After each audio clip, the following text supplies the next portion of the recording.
Imagine a young boy named Robert growing up in Hawaii. He had two fathers in his life, and this is where his whole story begins. His first father, his real dad, was a highly educated man. A university professor, a government official, someone who believed deeply in the traditional path. Study hard, get good grades, land a safe job with a good salary, and everything will work out. Robert calls him his poor dad. Not because he was lazy or foolish, but because despite his fancy titles and steady paycheck, he always struggled with money. He lived paycheck to paycheck, worried about bills, and died leaving behind debts instead of wealth. His second father was the dad of his best friend Mike. This man never finished the 8th grade. On paper he looked far less impressive. But he thought about money in a completely different way, and he eventually became one of the richest men in Hawaii. Robert calls him his rich dad. Two fathers. Two totally opposite philosophies about money. And young Robert had to choose which voice to listen to. The first lesson, working for money versus making money work for you. The story goes that as a curious 9-year-old, Robert asked Rich Dad to teach him how to become wealthy. Rich Dad agreed, but on strange terms. He hired Robert and Mike to work in his shops for almost nothing, just a few cents an hour. The boys grew frustrated and angry. They felt exploited. Finally, they confronted him, demanding better pay. And that was exactly the lesson. Rich Dad smiled and explained. Most people go through their entire lives trapped in this exact emotion. Fear of not having money pushes them to take a job, and then desire for more money keeps them chasing raises, and around they go. He called this the rat race.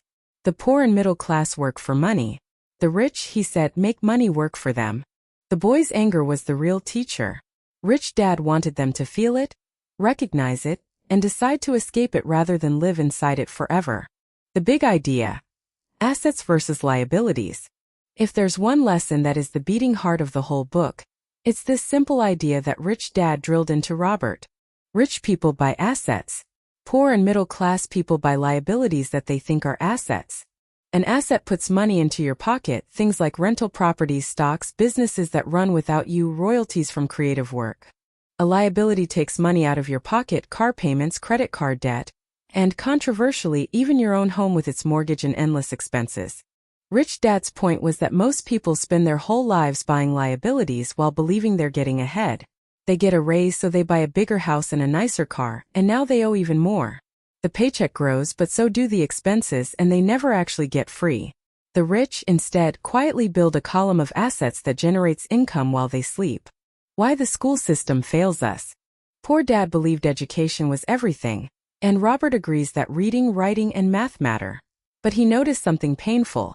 Schools train brilliant doctors, lawyers, and accountants who still end up broke or stressed about money their whole lives. Why? Because schools teach us how to work for money, but almost never teach us about money itself, how it works, how taxes work, how debt works, how investing works. This is what Robert calls financial literacy, and it's the education Rich Dad gave him that no classroom ever did. Mind your own business. One of Robert's favorite pieces of advice from Rich Dad. Keep your day job if you must, but mind your own business. He meant, your profession is not your business. If you're a bank teller, banking is your job, but your business is the asset column you build on the side. Most people spend their whole lives making everyone else rich, the boss, the government through taxes, the bank through mortgage interest, and building nothing of their own. Rich Dad urged him to start building his own asset column, even a small one, while still working. The power of the corporation and taxes. Here the book gets a bit more advanced. Rich Dad taught Robert that the rich understand the rules of money, including how corporations and tax laws work. Employees, he explained, earn money, get taxed, and then spend what's left. The rich, through businesses, earn money, spend on legitimate expenses first, and then get taxed on what remains. Understanding these systems rather than fearing them is part of the wealthy mindset. Work to learn, not to earn. When Robert was grown, Rich Dad gave him one more counterintuitive gem. Don't chase the highest salary. Instead, take jobs for what they'll teach you. Learn sales, learn marketing, learn how to communicate, learn how systems work. These skills, not a single fat paycheck, are what let you build wealth later. Robert himself once took a job in sales specifically to overcome his shyness and fear of rejection, because he knew the skill was worth more than the money. Overcoming the 5 obstacles. Near the end, Robert is honest that knowing all this isn't enough. Even financially educated people get held back by 5 things: fear of losing money, cynicism, the voices of doubt, laziness, often disguised as being busy, bad habits, and arrogance, thinking you already know it all.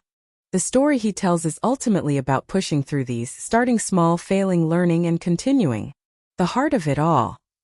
So which father did Robert listen to? He honored and loved his real dad, his poor dad, but he chose to follow the money mindset of his rich dad. He stopped asking, "I can't afford it," a phrase that shuts the brain down, and started asking, "How can I afford it?"